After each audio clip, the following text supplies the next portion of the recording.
پھر ترکی سے بھی بڑے بڑے حضرات وہ بھی وہاں پر تشریف لائے. ہندوستان سے سجاد نعمانی بھی تشریف لائے.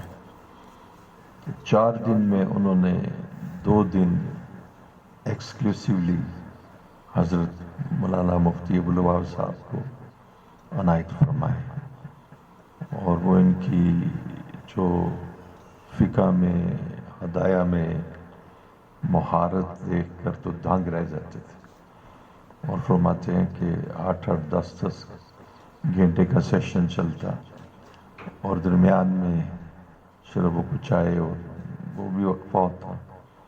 اس میں سوالات کی کثرت و برمار تھی، اور مضمون بھی چلانا تھا، لیکن وہ لوگ اتنے سوال کرتے تھے.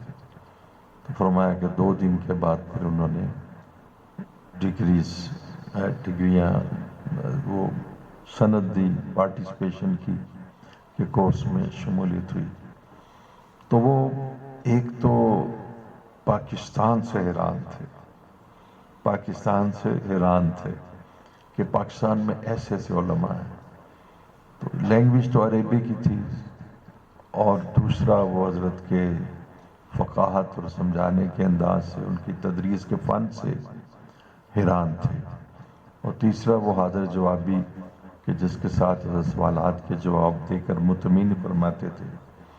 تو اس میں بھی وہ تو اس طرح 3 دن گزارے.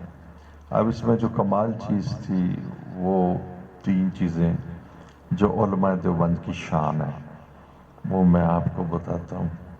فرمایا کہ چونکہ وہ کوئی بھی چیز ایسی انقرہ سے اپروو کیے بغیر نہیں ہوتی، اور وہ لوگ کہتے ہیں کہ ہم تو سیکولر ہو چکے تھے اور خلافت عثمانیہ ہم سے چھن گئی تھی، اب آپ آئے ہیں تو یہ جو نظریاتی کام ہے اس کی وہ بہت قدر کرتے ہیں.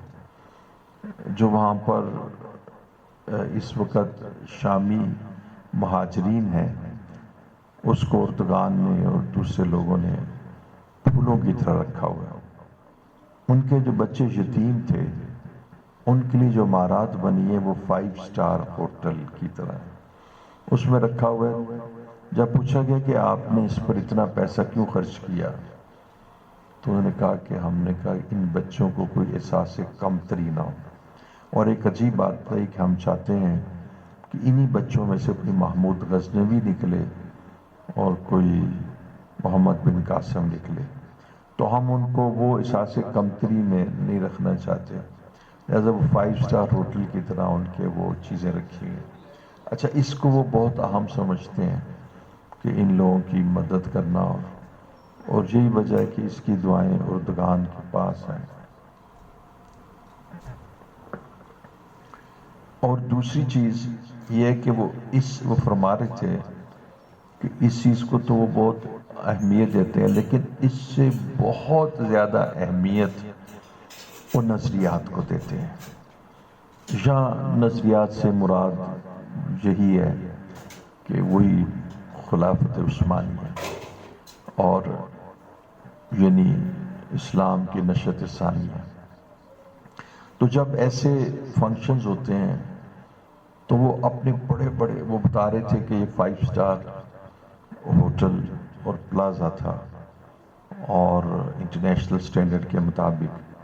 تو نیچے اس میں بہت بڑا آڈیٹوریم تھا، اس کے اوپر یعنی ریزیڈنسز تھیں، اور اس کے اوپر سوئمنگ پول تھا اور جم اور اس طرح کی چیزیں کہ جب آپ سٹڈیز کرنے کے بعد تو علماء کرام سوئمنگ پول میں بھی چلے جاتے تھے اور ادھر بھی چلے جاتے تھے اپنی تھکاوٹ کو دور کرنے کے لیے. فرمایا کہ مجھے حجاب آتا تھا لیکن میں رات کو تھک کے چور ہو جاتا، اور اللہ تعالیٰ ہی توفیق دیتے تھے. اگلے دن پھر تو میں نے 3 شرائط ان کو کہیں.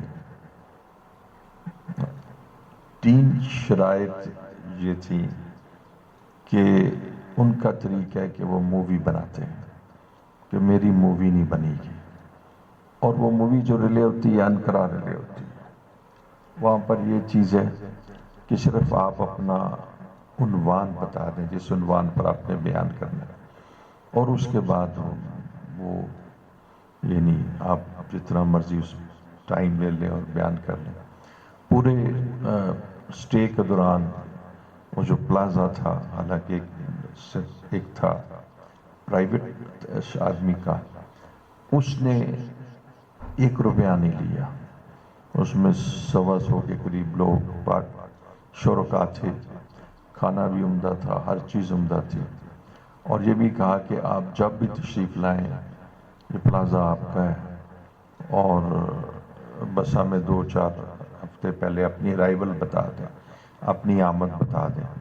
اور یہ ان کو انسٹرکشنز وہاں سے انقرہ سے ہیں کہ دین کے کام کی اگر کوئی ایسی شکل ہو تو اس کو فوری طور پہ فروغ دیں، اور ایک شکل یہ ہو سکتی ہے کہ اس کے چارجز یہ اس پلازا اونر اور گورنمنٹ کا آپس میں، تو اس قدر دین کو فروغ دینے کے لیے اپنا مال اور خرچ۔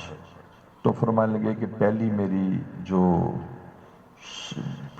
جو تھی شرط کہ میں اس پر آؤں گا اور میں یہ ٹائم دوں گا، وہ تھی کہ میری تصویر نہیں بنے گی، تو اور مجھے ریلے نہیں کیا جائے گا۔ کہنے لگے ایک تو یہ میری شرط تھی۔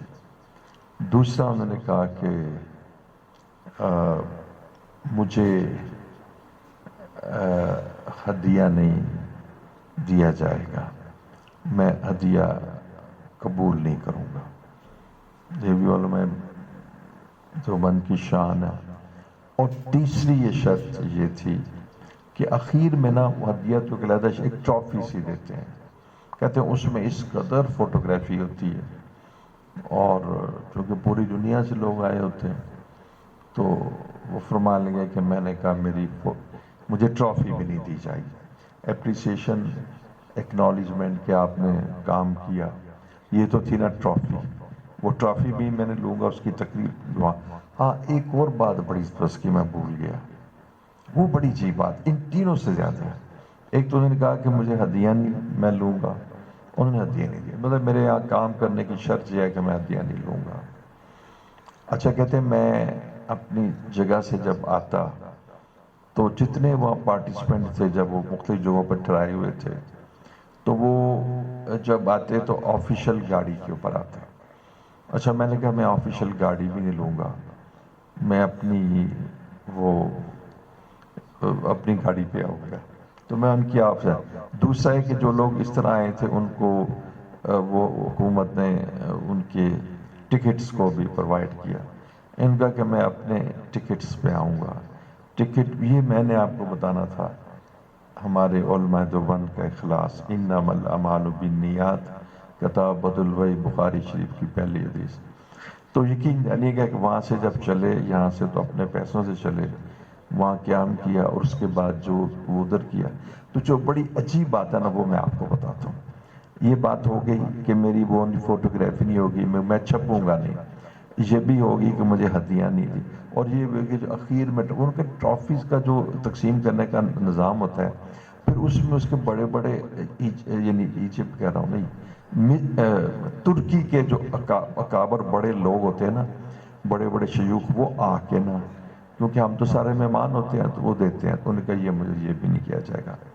اور جو سب سے کمال کی بات ہے وہ میں آپ کو بتاتا ہوں، اچھا وہ ہے اصل میں ہمارے علماء دیوبند کی شان، وہی تھا کہ قاسم نانوتوی پہلے اتر گئے تھے اسٹیشن سے پہلے اتر گئے تھے۔ اچھا ہوا یہ کہ میں ایک جگہ بیان تھا میرا، وہاں حضرات بھی آئے ہوئے تھے، تو بڑے سید جاوید شاہ صاحب اور اس طرح کے لوگ اور بھی اکابر آئے ہوئے تھے، تو انہوں نے نا جس کے ہاتھ میں مائک تھا نا، جب میرا بیان آیا نا تو اس نے نا مائک پکڑ لیا، اور پھر مجھے پتا تھا کہ یہ اب کرے گا مضمون نگاری کرے گا، کیونکہ میرے پاس جہاں بھی آتے تھے تو میں نے کہا بس بس بس بس بس بس بس بس بس بس مجھے بات کرنے دو بات، کہ میں نے کہا یہ جو بیان کرے گا نا اور تعریفات اور وہ کرے گا تو وہ مجھے، تو مجھے پہ بھی اس کا اثر ہوتا ہے اکثر، یعنی اگر 10 میں سے 9 پلیسز پہ میں کہتا ہوں بس میرا تعارف نہیں کرانا۔ اب آپ پاکستان سے آئے ہوئے ہیں اور اس وقت 70 افراد تو ترکی سے باہر ہیں اور 100 کے قریب افراد وہاں کے ہیں، اور آپ شرط کہہ رہے ہیں کہ میں لیکچر ڈیلیور کروں گا، تو میری شرط ہے کہ میرا تعارف نہیں کرانا میرا تعارف نہیں کرانا۔ اچھا یہ سب سے کمال کی بات ہے، بھئی تعارف تو کرانا ہے آپ کا۔ ہاں جی، آپ دیکھیں نا ایک ڈاکٹر ہے، وہ آرتھوپیڈک سرجن ہے، ہمیں کیسے پتہ لگے گا کہ یہ کس چیز کا ماہر ہے؟ اور پھر ہمیں معلوم ہونا چاہیے کہ کہاں کا پڑھا ہوا ہے، یہ انٹرنل اس نے میڈیسن میں یہ امریکن ڈپلومیٹ ہے، تو ہمیں تبھی پتہ لگے گا کہ یہ تو نہیں کہ یہ والٹن پہ پریکٹس کر رہے ہیں MBBS۔ کہتے میرا تعارف نہیں کرانا، تو تعارف تو ان کو پھر اس بات پر ہو گیا۔ تو مجھے بھی یاد ہے کہ ایک دفعہ عبدالحفیظ مکی صاحب تشریف لائے آس میں، ان کا نام تو اب جہاں شیخ الحدیث کے مجاز۔ تو میں آپ کو بتاؤں کہ ایک نا ہمارے استاد نے نا جو آس کے استاد، ان کا نا تعارف کرانا شروع کر دیا عربی میں، وہ تو اس کو دیکھتے رہ گئے۔ تو پھر انہوں نے کہا بھئی دیکھو تم نے تو میرا ستیہ ناش کر دیا ہے اور میرا تم نے حشر کر دیا ہے، اس تعارف سے میرے اندر تکبر پیدا ہو جائے۔ اتنے بڑے شیخ تھے جی، تو یہ لوگ اتنا اپنے تزکیے کا خیال، اس تعارف سے یعنی اگر میرے اندر تکبر آ جاتا تو میرا تو تم نے ستیہ ناش کر دیا تھا۔ تو فرمایا کہ اس طرح تعارف نہیں کرانا چاہیے۔ اچھا اس کے بعد میں ایک ویسے مزاحن بتا رہا ہوں، مگر ہے تو وہ ایک صالح آدمی، کوئی عالم نہیں ہے، لیکن دیکھیں جہاں دیدہ کتنے ہیں، اور پتہ لگتا ہے کوئی آدمی کسی مقام تک پہنچتا ہے تو اس میں عاجزی اور تواضع۔ ادھر بیٹھے ہوئے تھے اولیاء مقبول جان، تو میں نے کہا کہ لوگوں کو تو پتہ نہیں ہے مجلس ذکر ہے، میں نے بلایا ہے، لوگ کہیں گے کہ بھی ڈاکٹر صاحب نے ایسے آدمی کو، باؤ ٹائپ آدمی کو مجلس ذکر کیوں دے دیا؟ میں نے کہا میں صرف ان کا تعارف یہ کراتا ہوں کہ میرے جیسے ان کا جو ایمان ہے نا، جو اللہ جل شانہ نے ان کو ایمان عطا فرمایا نا، میرے جیسے 100 مولویوں سے زیادہ ان کا ایمان پختہ ہے۔ ایک تو میں نے یہ تعارف کرایا، دوسرا میں نے کہا یہ آج کے زمانے میں علامہ اقبال ہے، یہ میرے آج کے زمانے کے علامہ اقبال ہیں، اور میرے جیسے مولویوں 100 مولویوں سے، بس وہ پھر اس کے بعد میں ان کو دے دیا کچھ اشعار پڑھے۔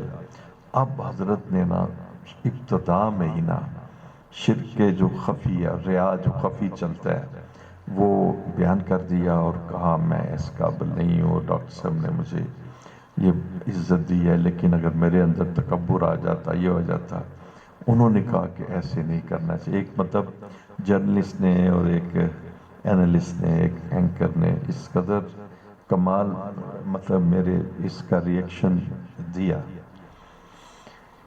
تو معلوم ہوتا ہے کہ ترکی میں اس وقت انقلابات کی شکل ہے، اور انہوں نے جس وقت اخیر ترکی کے جو وہاں کے اوقاف کے بڑے منسٹر وغیرہ بھی وہاں تشریف لائے ہوں گے، جو انہوں نے کہا کہ یہ ترکی آپ کا ہمارا نہیں ہے، وہ اس وجہ سے کہ ہم تو، ان کا کہنے کا مطلب تھا ہم تو سیکولر ہو گئے تھے، تو یہ تو خلافت عثمانیہ تو آپ ہی کی تھی، اور اب آپ ہی ہیں، آپ ہی کا ملک ہے، آپ جب چاہیں یہاں آئیں۔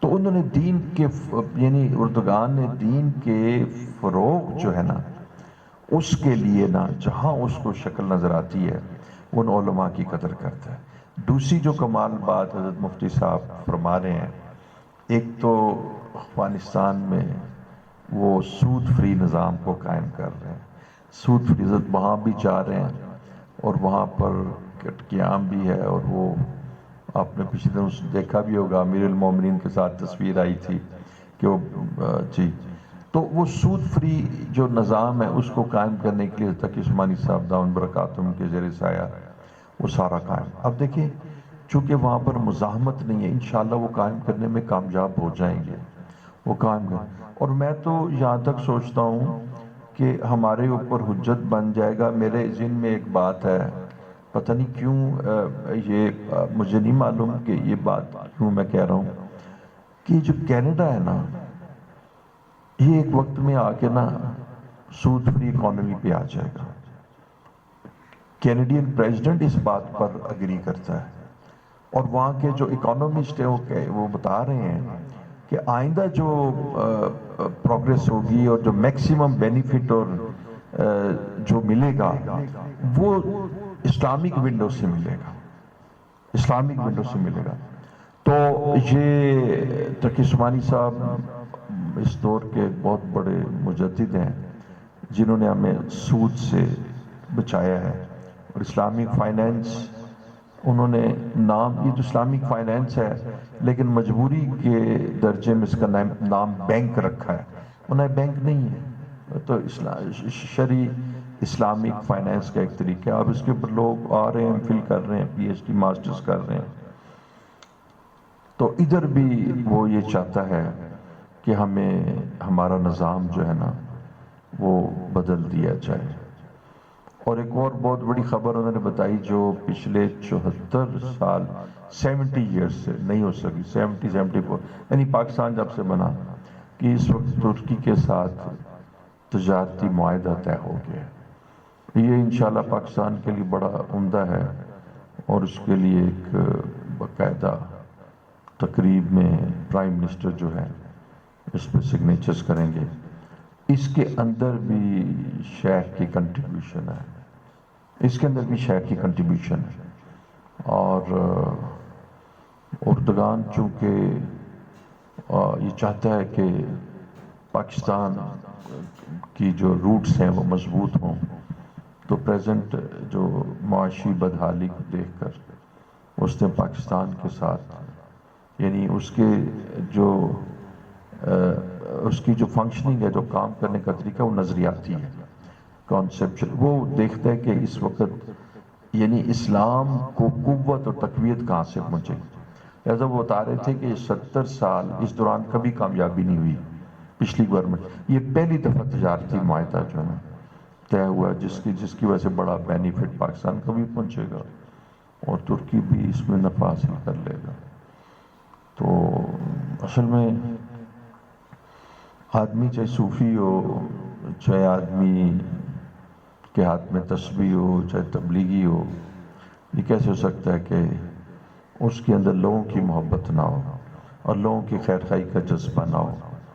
آخر ایک آدمی اپنے ملک میں رہتا ہے، پاکستانی ہے، وہ کیسے ہو سکتا ہے کہ جو حالات حاضرہ سے آنکھیں بند کر دے، اور کیسے ہو سکتا ہے کہ بے حس ہو جائے اور لوگوں کی تکلیف سے اپنی آنکھیں دے، اور جب یہ دیکھے کہ شریعت ٹوٹ رہی ہے اور دین پر ذوف ہے، سنتوں کا استخفاف ہے، تو ایسی شکل میں وہ کیسے ایک کونے میں تسبیح لے کے بیٹھ سکتا ہے؟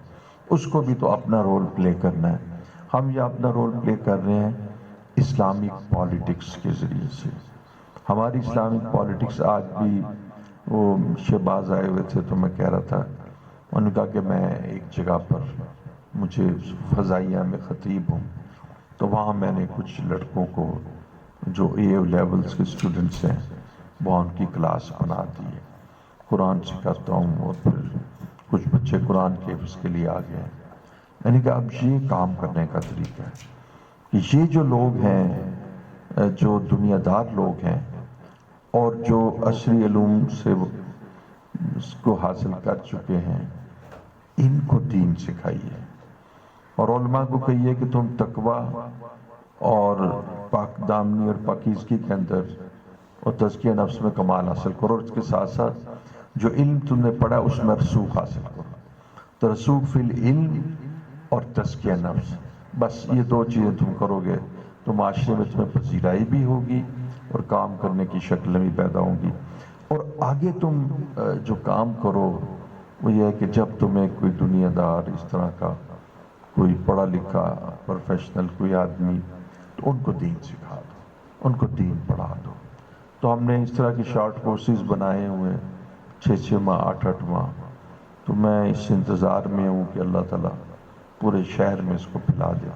اس کی ایک وجہ ہے کہ جب تک آپ کو نا اوامر اور نواہی کا پتہ نہیں لگتا، لیکن پورے شہر میں حرام اور حلال بالکل ختم ہو چکا ہے. حرام کیا ہے اور حلال کیا ہے بالکل ختم ہو چکا ہے. تو اس چیز کو اگر آپ سامنے رکھیں تو اب ضرورت ہے کہ ہم یعنی قرآن کو دوبارہ ہاتھ میں پکڑیں جو ہم نے پیٹھ کے پیچھے رکھ دیا ہے.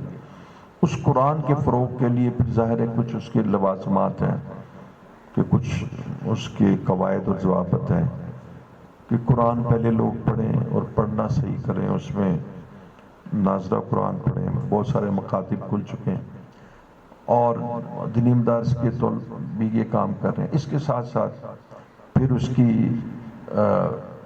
جو لینگویج اور زبان ہے اس کو بھی فروغ دیں.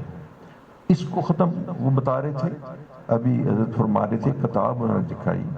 وہ کتاب تصوف اور تزکیہ نفس پر تھی. یہ بتا رہے تھے ابھی وہ اس کی کوئی کاپی کہیں ایسی میوزیم میں مل گئی. کہیں گے یہ کتاب جس کی جیب سے نکل آتی تھی اس کے ساتھ گلا کاٹ دو گلا کاٹ دو. تو اس کتاب کو رکھنا اس کے مطابق عمل کرنا تو کیا آپ کی لائبریری میں سے نکل گئی آپ کے پاس نکل گئی بیگ میں سے تو ذبح کر دو اس کو. اس طریقے سے انہوں نے دین کو مونڈا ہے.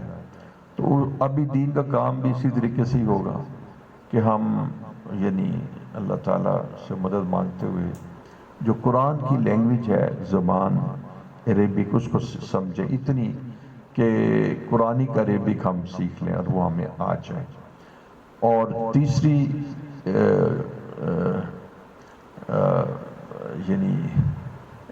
تیسری چیز یہ ہے کہ جو آپ کے پاس یہ احباب آئیں تو پھر آپ ان کو جو قرآن کے اندر پیغام ہے میسیج ہے بالخصوص مسائل اور عقائد ان کو واضح کرتے ہوئے اوامر و نواہی کہ یہ اوامر ہیں اور یہ نواہی ہیں, یہ ڈوز ہیں یہ ڈونٹس ہیں, یہ وہ چیزیں ہیں جن کی اللہ تعالیٰ نے جو ممنوعات شرعیہ ہیں اور یہ وہ چیزیں جو اللہ تعالیٰ نے جن کے حکم دیے.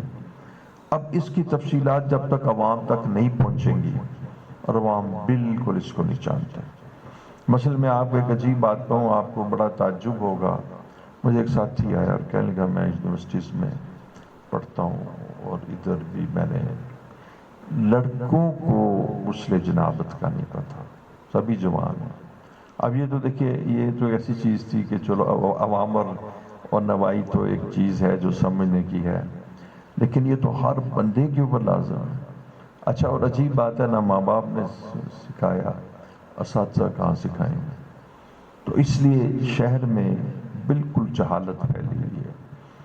اس کی جو ہماری اس وقت کرپشن اور دو نمبری کی وجہ بھی ہے کہ خدا کا خوف اٹھ گیا ہے اور ہمیں قرآن کا نالج ہم سے اٹھا لیا گیا.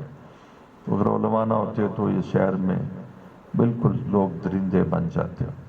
تو اس وجہ سے میں عرض کرتا ہوں کہ ہم نے جو ایک حلم, اب اس کا نام حلم رکھ دیا HILM, کہ جو higher Islamic literacy programme literacy movement for professionals, اس کے اندر لوگ آ جا رہے ہیں. تو میں آپ سے بھی درخواست کروں گا جتنے علماء کرام ہیں کہ آپ بھی ضرور کالج یونیورسٹی کا ایک لڑکا پکڑ لیں اور اس کو پڑھانا شروع کر دیں. اللہم صلی علی سیدنا محمدین وعلی آل سیدنا محمدین وبارک وسلم.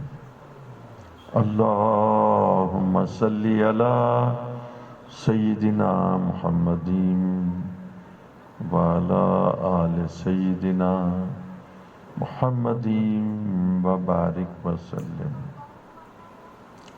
اللہم صلی علی سیدنا محمدین وعلی آل سیدنا محمدین وبارک وسلم.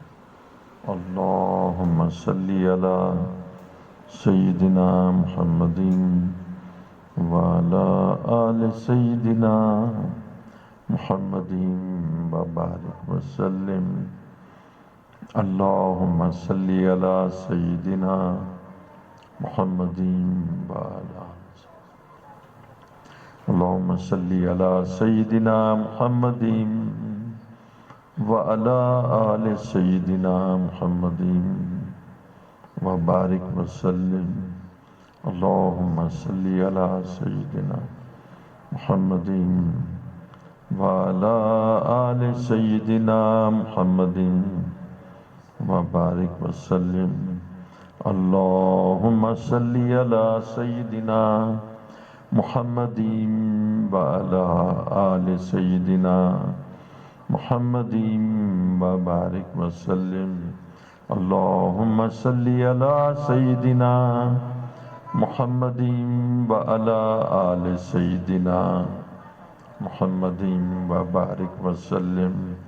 اللهم صل على سيدنا محمد وعلى آل سيدنا محمد وبارك وسلم.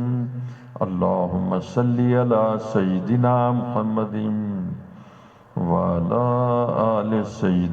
وعلى آل سيدنا محمد وبارك وسلم. اللهم صل على سيدنا محمد وعلى آل سيدنا محمد وبارك وسلم. اللهم صل على سيدنا محمد وعلى آل سيدنا محمد وبارك وسلم. اللهم صل على سيدنا محمد وعلى آل سيدنا محمد وبارك وسلم. وصلى الله على النبي الأمي وصلى الله على النبي الأمي وصلى الله على النبي الأمي وصلى الله على النبي الأمي وصلى الله على النبي الأمي وصلى الله على النبي الأمي وصلى الله على النبي الأمي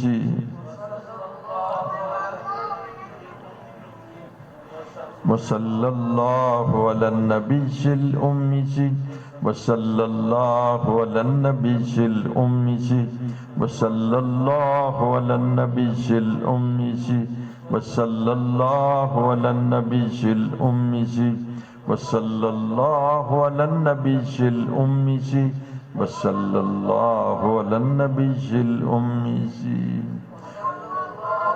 صلى الله عليه وسلم صلى الله عليه وسلم صلى الله عليه وسلم صلى الله عليه وسلم صلى الله عليه وسلم. میں کہہ رہا تھا کہ سلسلے میں بیعت ہو جائیے. آپ بیعت کے کلمات پڑھا دیں. بیعت کے لیے کلمات پڑھا رہا ہوں. بسم اللہ الرحمن الرحیم. لا الہ الا اللہ محمد رسول اللہ. آمنت باللہ وملائکتہ وکتبہ ورسلہ والیوم الآخر والقدر خیرہ وشرہ من اللہ تعالی والبعث بعد الموت. استغفر اللہ ربی من کل ذنب واتوب الیہ. استغفر اللہ ربی من کل ذنب واتوب الیہ. استغفر اللہ ربی من کل ذنب واتوب الیہ. اے کریم آقا، جتنے گناہ مجھ سے ماضی میں سرزد ہوئے ان تمام گناہوں پر میں نادم اور شرمندہ ہوں. اے اللہ، میری گزشتہ زندگی کے تمام گناہوں کی مغفرت فرما دیجیے اور آئندہ زندگی مجھے اپنی کامل اطاعت میں اور سچی محبت میں گزارنے کی توفیق عطا فرما. اے اللہ، تو ہی مقصود ہے، تو ہی مطلوب ہے، تو ہی محبوب ہے۔ تجھے چاہنے کے لیے، تجھے پانے کے لیے میں نے بیعت کی سلسلہ عالیہ نقش بندیہ مجددیہ میں۔ اے اللہ، دین پر چلنے میں جتنی بھی ظاہری اور باطنی رکاوٹیں ہیں دور فرما دیجیے، اور مجھے اپنے پسندیدہ، مقبول، برگزیدہ بندوں میں شامل فرما لیجیے، اور مجھے خدمت دین اور خدمت قرآن کے لیے قبول فرما لیجیے۔ وصلی اللہ تعالی علی خیر خلق محمد وآلہ وصحبہ اجمعین برحمتک یا رب۔